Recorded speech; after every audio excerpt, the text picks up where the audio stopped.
એક વાત તો અત્યારે ફાઇનલ થઈ ગઈ કે આપણે જે ટ્રેક ઉપર હમણાં હતા એ ટ્રેક નવા ટ્રેક હતા, એકદમ ન્યૂ ટ્રેક હતો. થી અમદાવાદ સુધીની લાઈન છે એમાં પણ 130 મળવાની અત્યારે શક્યતા પૂરેપૂરી છે. તો ફરી એકવાર તમારા બધાનું સ્વાગત છે આજના આપણા નવા બ્લોગમાં. સૌથી પહેલાં 12 માસમાંનો એક માસ એટલે કે શ્રાવણ મહિનો. તો શ્રાવણ મહિનાના તમને અને તમારા ફેમિલી મેમ્બર્સને મારા તરફથી સૌને હર હર મહાદેવ કહેજો, જય શ્રી મહાકાલ. તો હાલ સામે આવી ગઈ છે કવિગુરુ સુપરફાસ્ટ એક્સપ્રેસ, જે પોરબંદરથી સાંતરાગંજથી હાવડા ટર્મિનસ સુધી વેસ્ટ બંગાળ સુધી જાય છે. તો આજ જે ટ્રેન છે તે વીકમાં એકવાર જ ચાલે છે, વીકલી ટ્રેન છે, સુપરફાસ્ટ છે. હાલ આપણે હમણાં જોયું જનરલમાં તો ભાઈ બહુ લગાતાર ભીડ હતી. જો ભાઈ આપણી ટ્રેન આવી ગઈ છે નાથદ્વારા એક્સપ્રેસ, અને સામે તો ભાઈ 15 મિનિટ બિફોર આવી ગઈ છે આપણી નાથદ્વારા એક્સપ્રેસ. હાલ અહીંયાથી ડિપાર્ચરનો ટાઈમ છે 1:42, પણ તે આવી ગઈ છે 1:25. બહુ બિફોર ચાલે છે. જોઈએ આપણને જામનગર ક્યાં સુધી પહોંચાડશે. તો ભાઈ જર્ની ચાલુ કરતાં પહેલાં સૌથી ઇમ્પોર્ટન્ટ વસ્તુ રેલની પાણીની બોટલ 15 રૂપિયાની જ મળશે ભાઈ. ક્યાંય પણ સ્કીમ થતી હોય તો તરત જ સ્ટોલવાળા ઉપર રિપોર્ટ કરો અને તેના ઉપર ફરિયાદ કરો. જોઈ લો તમે આ બોટલ 15 રૂપિયાની જ માત્ર તમને મળશે. અહીંયા 15 રૂપિયા પ્રાઇસ પણ લખેલી છે અને લખેલું પણ છે રેલવેની. ફાઇનલ ડિપાર્ચર આપણું થઈ ગયું છે 1:55.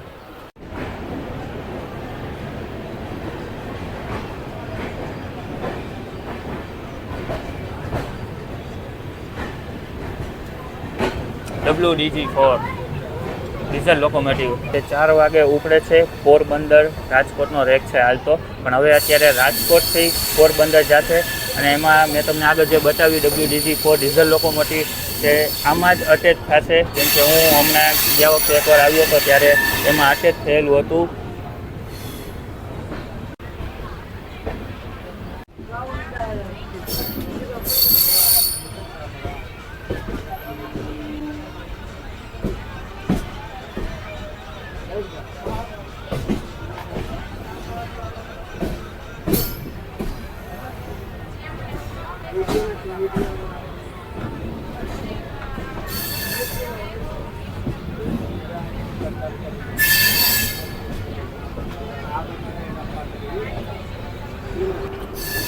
જે આ લાઈન છે તે તમે જોઈ રહ્યા છો સોમનાથ માટેની છે. હાલ તો જો કે સોમનાથ ટર્મિનલ જે છે તે હાલ અંડર કન્સ્ટ્રક્શન છે, તો તમને ટ્રેન વેરાવળ સુધી જ ઉતારશે.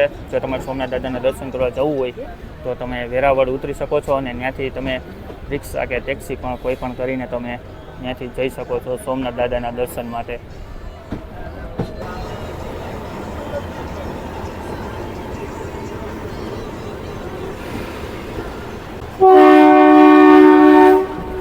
રાજકોટ મહેબૂબનગરના રેક્સનું અત્યારે અહીંયા કપલિંગ ચાલે છે.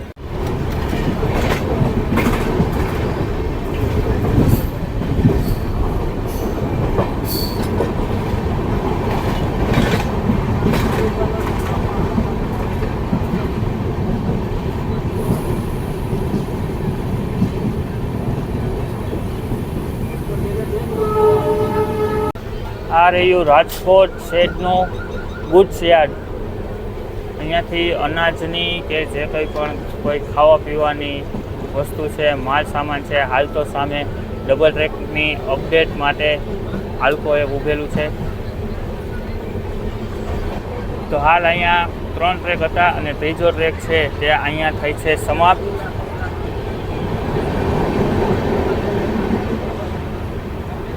જે ત્રીજો ટ્રેક છે એ એક બહુ વ્યવસ્થિત કામ કહેવાય. કેમ કે જો આઉટર ઉપર જે કોઈ પણ ટ્રેન રોકી હોય તો રોકી શકાય છે. સ્ટેશન ઉપર ટ્રાફિક બહુ વધારે ન થાય તે માટે.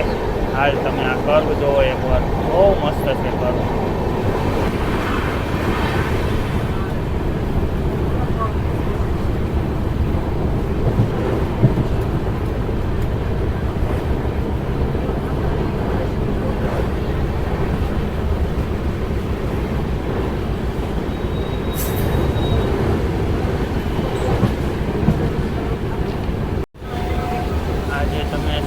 જોઈ રહ્યા છો જે છે જૂની લાઈનનો ટ્રેક, અને હાલ આપણે જે નવી લાઈન છે તેમાં આપણે આગળ વધી રહ્યા છીએ.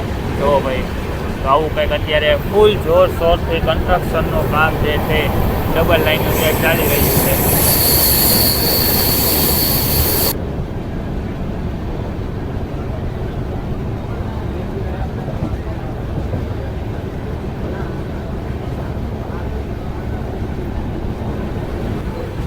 આ રહ્યો જામનગર રાજકોટ હાઈવે.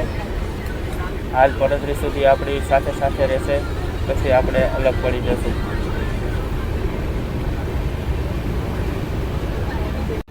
તો હાલ આપણે સ્કીપ મારી રહ્યા છીએ ખંડેરી. અહીંયા આપણો હોલ્ડ નથી. હવે આપણો સીધો હોલ્ડ છે જામનગર. તો આના પછી આપણે 35 પણ મારશું. તો ચાલો હવે હું તમને ઓલી બાજુ આપણું ખંડેરી સ્ટેડિયમ પણ બતાવું. ખંડેરી સ્ટેશન ઉપર પણ અત્યારે હાલમાં પ્લેટફોર્મ નંબર 3ની તૈયારી પણ પૂરેપૂરી જોરશોરથી ચાલે છે. અને આ રહ્યું આપણું ખંડેરી સ્ટેડિયમ.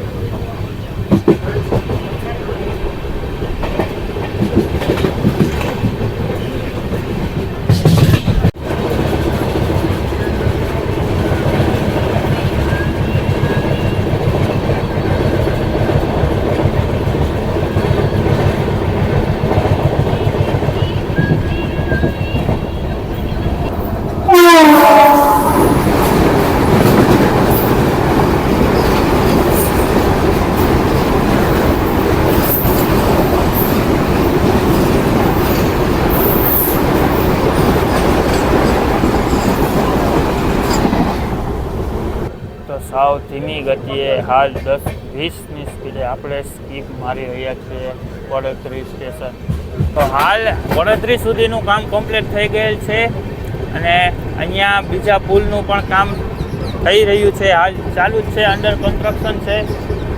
તમે જોઈ શકો છો કે આ પુલ છે તે બીજા ટ્રેક માટેનો અહીંયા છે. તો આપણે એક વાત તો અત્યારે ફાઇનલ થઈ ગઈ કે આપણે જે ટ્રેક ઉપર હમણાં હતા એ ટ્રેક નવા ટ્રેક હતા, એકદમ ન્યૂ ટ્રેક હતા.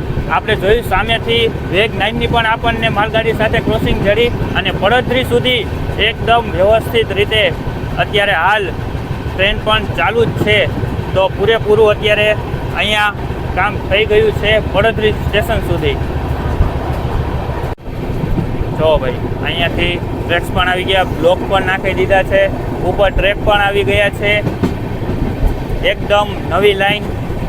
આજની જે આપણી અપડેટ હતી એ કંઈક આવી હતી કે આપણે જે મેન વિષય જ આજનો આખી જર્ની કરવાનો આ હતો કે આપણે છે ને તમને ડબલ ટ્રેકનું અપડેટ દઈ શકીએ. જો પીળો સિગ્નલ હાલ આપણને આપેલો છે, કેમ કે પડોદરીથી 5 કે 6 કિલોમીટર દૂર અહીંયા સુધી ટ્રેક કમ્પ્લીટ થઈ ગયા છે. જો આગળ પણ હાલ ટ્રેકનું કામ એકદમ જોરશોરથી ચાલુ છે.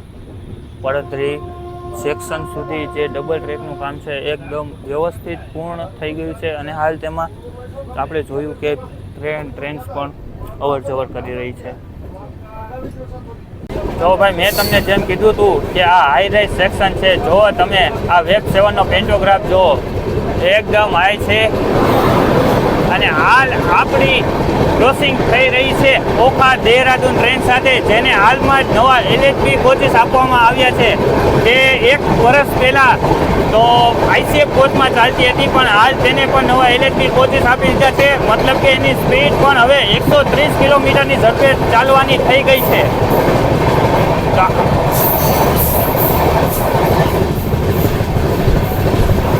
હળમતિયાથી આગળ પણ અત્યારે હાલ આ ટ્રેક્સનું કામ ચાલુ જ છે. રેલવેનો સ્ટાફ એકદમ આમ ગ્રુપ વાઇઝ અત્યારે બતાવેલો છે. જેટલી બને તેમ ઝડપથી દ્વારકા ઓખા સુધીનો જે રૂટ છે તે ડબલ લાઇન કરી.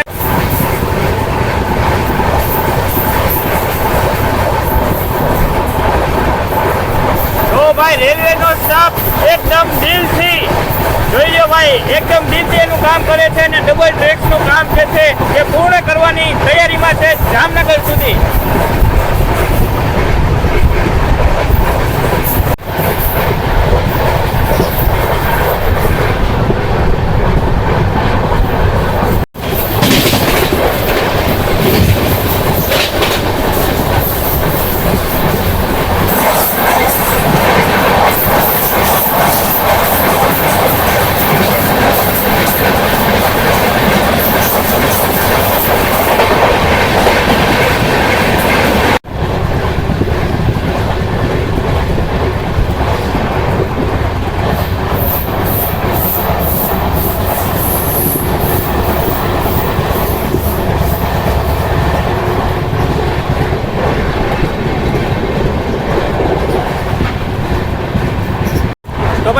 જોવાનું હતું કંઈક આવું આપણું ડબલ લાઇનનું અપડેટ કે જે આપણે જોયું રાજકોટથી પડોદરી સુધી એકદમ મસ્ત સ્પેસિફિકેશન સાથે ડબલ લાઇનનું અપડેટ થઈ ગયું છે.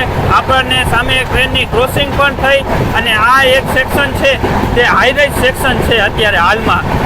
તો એનાથી પણ આગળ આપણે હળમતિયા સુધી પડોદરીથી ચણોલથી હળમતિયા સુધી પણ ડબલ ટ્રેકનું કામ ફૂલ જોરશોરથી અત્યારે હાલમાં ચાલી રહ્યું છે.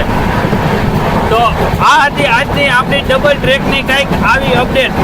તો ચેનલને લાઈક અને સબસ્ક્રાઈબ પણ કરજો, વિડીયો બને ત્યાં સુધી શેર કરજો અને આપણી ઓગસ્ટ મહિનાની જે જર્ની છે જે આપણે સરપ્રાઈઝ રાખેલી છે બધા માટે ભાઈ, બેક ટુ બેક એવી ટ્રીપ છે ને તમારા માટે મેં પ્લાન કરેલી કે તમને છે ને તે જોવાનો કંઈક ને આનંદ જ અનેરો હોય છે.